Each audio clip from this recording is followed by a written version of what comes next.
গাড়ি থেকে স্টিকার তোলা হচ্ছে। কি দুর্গতি! মানে এত খারাপ পরিস্থিতি, অবস্থা এদের। আপনি ভাবুন, বাংলার কৃষ্টি সংস্কৃতি, বাংলার সভ্যতাকে এরা নষ্ট করতে চেয়েছে এজেন্সি লাগিয়ে, জোর করে এনআইএ আর সংবাদ মাধ্যম এদের দোসর। আমি আপনাকে বলছি,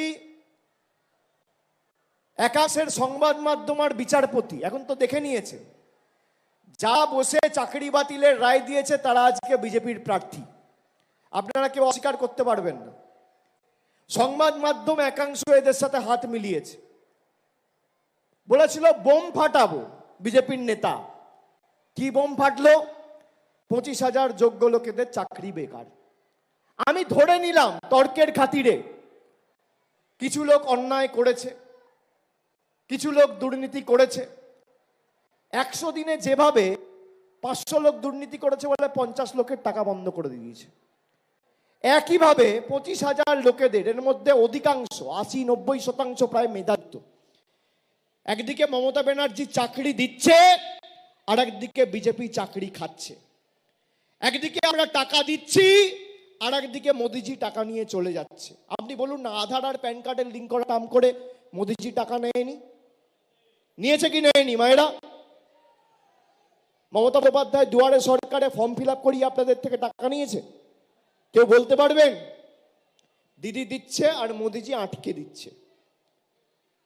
আপনি দেখুন না, বিজেপির নেতারা বলছে যে তারা যদি ক্ষমতায় আসে লক্ষ্মীর ভান্ডার বন্ধ। আমি আপনাকে শোনাচ্ছি, নইলে বলবে অভিষেক ব্যানার্জি মিথ্যে কথা বলছে।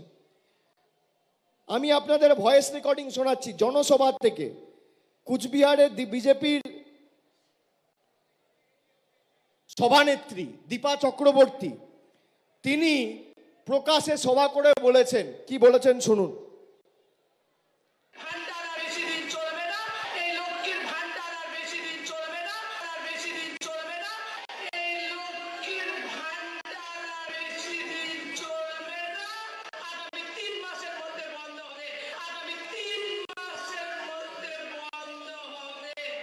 আরেকবার শুনুন।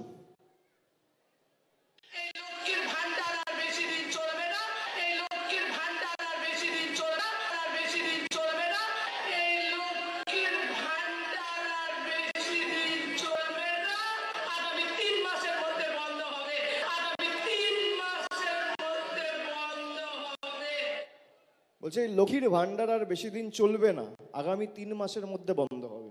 কে বলছে? বিজেপি নেত্রী, তার নাম হচ্ছে দীপা চক্রবর্তী।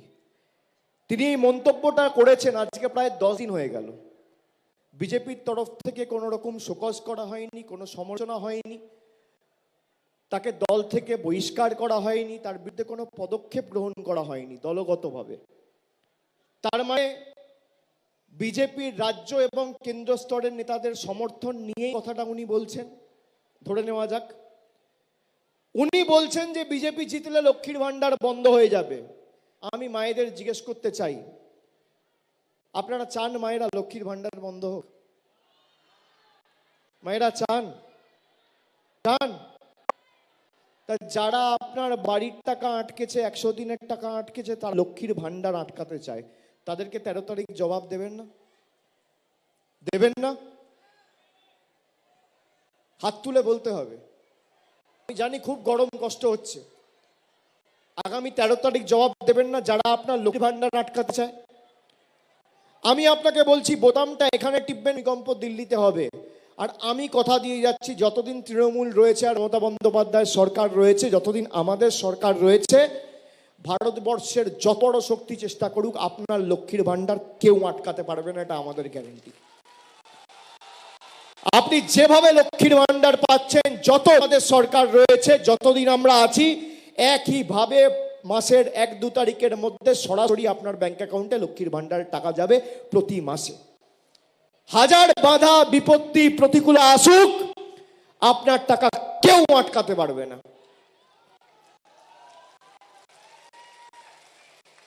বিজেপি চেয়েছিল আপনার 100 দিনের টাকাতে। আমি নবজোয়ার করেছিলাম, এখান থেকে যাচ্ছিলাম, আপনাদের খালি বলেছিলাম যে নিজের অধিকারকে সামনে রেখে ভোট দিন। আমাকে কত দিদি বৌদি মায়েরা রাস্তায় যাওয়ার সময় দুধারে দাঁড়িয়ে আশীর্বাদ করার সময় উলুধ্বনি শঙ্খধ্বনি দিয়ে বরণ করছে। কেউ বলছে বাবা 500 টাকায় আর সংসার চলছে না, মমতাদিকে বলো একটু লক্ষ্মীর ভান্ডারটা বাড়াবে। আমি বললাম মা তোমার কথা আমি পৌঁছে দেবো এবং যা করণীয় আমরা করব, খালি নিজের অধিকারটাকে সামনে রেখে ভোটটা দিও, যাকে ইচ্ছা দাও। তোমার ঘর বাড়ি রাস্তা লক্ষ্মীর ভান্ডার কন্যাশ্রী যুবশ্রী স্বাস্থ্যসাথী সবুজ সাথী সাইকেল বিনামূল্যে রেশন, তোমার বিপদে আপদে দুঃখে যাকে তুমি পাশে পেয়েছো তাকে সামনে রেখে নিজের অধিকারটা সামনে রেখে দাও, তুমি যা চাইছো সব বাস্তবায়িত হবে। আপনারা পঞ্চায়েতে ওই লক্ষ্মীর ভান্ডার আর 100 দিনের টাকাকে সামনে রেখে ভোট দিলেন। আপনি দেখুন প্রধানমন্ত্রী আজও আপনার টাকা আটকে রেখেছে, কিন্তু টাকা মমতা বন্দ্যোপাধ্যায়ের সরকার আটকে রাখার পরেও রাজ্য নিজের কোষাগার থেকে আপনার ব্যাংক অ্যাকাউন্টে টাকা পৌঁছে দিয়েছে। আপনি যদি আপনার অধিকারকে সামনে রেখে লড়াই করেন তাহলে কোনো পৃথিবীর শক্তি নেই আপনার টাকা আটকানোর, কোনো পৃথিবীর শক্তি নেই। এই যে মূল্যবৃদ্ধির সময়কালে আপনি বলুন না, একটা 3 টাকার ডিম আজকে 7 টাকা, আড়াইটা 3 টাকার ডিম ছিল। মুগ মুসুরের ডাল আজকে 150 টাকা 200 টাকা কেজি। আজকে যদি লক্ষ্মীর ভান্ডার না দিত, পরিবারে যদি 3 জন মহিলা থাকে তাহলে সে 3000 টাকা পাচ্ছে, সংসার হয়তো চলে যেত, কিন্তু আর্থিক একটা টান তো পড়তো। আজকে এই যে লক্ষ্মীর ভান্ডার আমরা দিচ্ছি এর মধ্যে 10 পয়সার কোনো অবদান নেই। কিভাবে বাংলাকে কালিমালিপ্ত করা যায় আপনি দেখুন। বিজেপি সভা সমিতি যেখানে যেখানে মিটিং করছে, আপনি বলুন এরা 10 বছর ক্ষমতায় বীরভূমের জন্য কি করেছে? একটা বলুন রিপোর্ট কার্ড সামনে আনতে, তথ্য পরিসংখ্যানের ভিত্তিতে লড়াই করতে। কি মায়েরা বলুন, ভাইয়েরা বলো, যারা মানুষের কাছে ভোট চাইতে যাচ্ছে তাদের রিপোর্ট কার্ড নিয়ে যাওয়া উচিত, হ্যাঁ কিনা? হ্যাঁ কিনা? বিজেপির রিপোর্ট কার্ড কোথায়? 5 বছরে 10 বছরে যারা ক্ষমতায়, দুবার কেন্দ্র ক্ষমতায় রয়েছে, দুবার সরকার পরিচালনার দায়িত্বে মানুষ আপনাদের সুযোগ দিয়েছে। বীরভূমে 2000 বুথের মধ্যে একটা বুথে যদি বিজেপির কোনো নেতা একটা যুবক যুবতীর হাতে কর্মসংস্থানের নিয়োগপত্র তুলে দেয়, বা একটা গ্রামে একটা রাস্তার জন্য 10 পয়সা কেন্দ্র থেকে নিয়ে আসে, আপনি আমাকে দেখান, আমি মানুষের কাছে তৃণমূলের হয়ে ভোট চাইতে যাব না। একটা মিটিং করেছে, একটা মানুষের জনকল্যাণের স্বার্থে একটা পর্যালোচনা বৈঠক করেছে বিজেপির কোনো কেন্দ্রীয় নেতা, একটা বীরভূমের বুথে যদি আপনি আমাকে দেখাতে পারেন, আমি মানুষের কাছে তৃণমূলের হয়ে ভোট চাইতে যাব না। 10 বছরে একটা মিটিং। এরা খাই মিথ্যে কথা। আমি আপনাদের বলছি মায়েরা, আপনারা কানে শুনে বিশ্বাস করবেন না, চোখে দেখে বিশ্বাস করবেন। আর যাই হোক, আমরা আপনাদের ভরসা ভালোবাসা আশা আকাঙ্ক্ষা সমর্থনকে কোনো দিন যতদিন আমরা বেঁচে আছি এর মর্যাদা আমরা রাখব। কোনো দিন বিজেপির কাছে বা অন্য কোনো শক্তির কাছে আমরা এটা ব্যর্থ হতে দেব না। আমরা এটা কারোকে নষ্ট করতে দেব না। আমি আপনাদের বলছি 13ই মে আপনার পরিবারের যারা আছে, যারা আজকে এই সভায় এসছেন, আমি যেই কথাগুলো বললাম প্রত্যেকের পায়ে হাত দিয়ে আমি যদি ব্যক্তিগতভাবে প্রণাম করতে পারতাম, আমার থেকে বেশি খুশি কেউ হতো না। আপনাদের পাগুলোকে স্পর্শ করে আমি আমার প্রণাম জানাচ্ছি, শ্রদ্ধা জানাচ্ছি।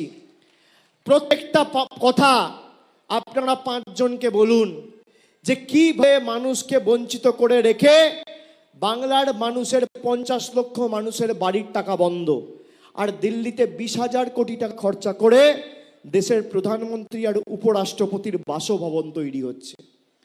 বাংলার মানুষের 100 দিনের টাকা বন্ধ, আর 8,000 কোটি টাকা খরচা করে প্রধানমন্ত্রী উপরাষ্ট্রপতি রাষ্ট্রপতির বিমান কেনা হয়েছে। মানুষকে বলুন, যারা আপনাদের লাঞ্ছিত করে রেখেছে, বঞ্চিত করে রেখেছে, তাদেরকে উচিত শিক্ষা আগামী দিন দিতে হবে। আর এমন ভাবে জবাব দেবেন যাতে মিথ্যে কথা বলার আগে, প্রতারণা করার আগে এরা 10 বার ভাবে। রবীন্দ্রনাথ ঠাকুরের জন্মস্থান এই বিজেপি জানে না, সে কারণে আমরা বিজেপিকে বাংলা বিরোধী বলেছি। এরা স্বামী বিবেকানন্দকে বলছে অজ্ঞ বামপন্থী প্রোডাক্ট। ঈশ্বরচন্দ্র বিদ্যাসাগরের আবক্ষ মূর্তি এই বিজেপি 2019 সালে অমিত শাহর নেতৃত্বে কলকাতায় ভেঙেছিল। এই কারণে আমরা বাংলা বিরোধী বলছি। এদের জমিদারি যে বোতাম টিপে মানুষের টাকা আটকে দেবো আর বাংলার টাকা নিয়ে দিল্লিতে 20,000 কোটি টাকা করে বাসভবন তৈরি করব, এই জন্য আমরা বিজেপিকে বাংলা বিরোধী বলছি। তাই বাংলা বিরোধীর বিসর্জনের সুযোগ আপনি 13 তারিখ পাচ্ছেন। আপনারা বিজেপির ইস্তাহার পত্র দেখেছেন? মায়েরা দেখেছেন? কেউ দেখেছেন? দেখেননি, জানেন না। সাধারণত যে কোনো রাজনৈতিক দল নির্বাচনের আগে যখন সংকল্পপত্র বা ইস্তাহার প্রকাশ করে, তা বলে যে আমরা যদি ক্ষমতায় আসি, মানুষ যদি সরকারে আসার সুযোগ দেয়, তাহলে আমরা মানুষকে বাড়ি, কর্মসংস্থান, রাস্তা, জল, পরিকাঠামোগত উন্নয়ন, বিভিন্ন কাজ করব দেবো। বিজেপির সংকল্পপত্রে তা লেখা নেই। বিজেপির সংকল্পপত্রে লেখা রয়েছে যে আমরা যদি ক্ষমতা আসি, দেশে একটাই নির্বাচন হবে। আপনি 5 বছরে আবার 5 বার ভোট দেওয়ার সুযোগ পান। পঞ্চায়েতে 3 বার ভোট দেন একদিনে, জেলা পরিষদে ভোট দিচ্ছেন, পঞ্চায়েত সমিতিতে ভোট দিচ্ছেন, গ্রামসভায় ভোট দিচ্ছেন, বিধানসভায় ভোট দিচ্ছেন, লোকসভায় ভোট দিচ্ছেন। বিজেপি বলছে আমরা মানুষের ভোটাধিকার কেড়ে নেব। আপনি 5 বছরে একবার সুযোগ পাবেন ভোট দেওয়ার। তো হতে পারে এই ভোটই আপনার জীবনের শেষ ভোট। তারপর হয়তো সংবিধান পাল্টে দেবে, আপনি আর ভোটাধিকার প্রয়োগ করার সুযোগ পাবেন না। এমনভাবে বোতামটা টিপবেন, একটু জোরে টিপবেন। যত জোরে টিপবেন ভূমিকম্প তত জোরে হবে। আর 4 তারিখ যখন ফল বেরোবে, তখন পদ্ম ফুল যেন চোখে সর্ষে ফুল দেখে, এটা প্রমাণ করতে হবে আপনাদের। পদ্ম ফুলের নেতারা যেন চোখে সর্ষে ফুল দেখে। যারা মানুষের সাথে বেনি করেছে, বাংলায় কথা আছে না, ছ্যাকড়া ঠুকঠাক। আবার আসানসোলকে টেস্ট করতে এসছেন কেন? যেখানে লোকে আপনাকে জিতিয়েছিল সেখানে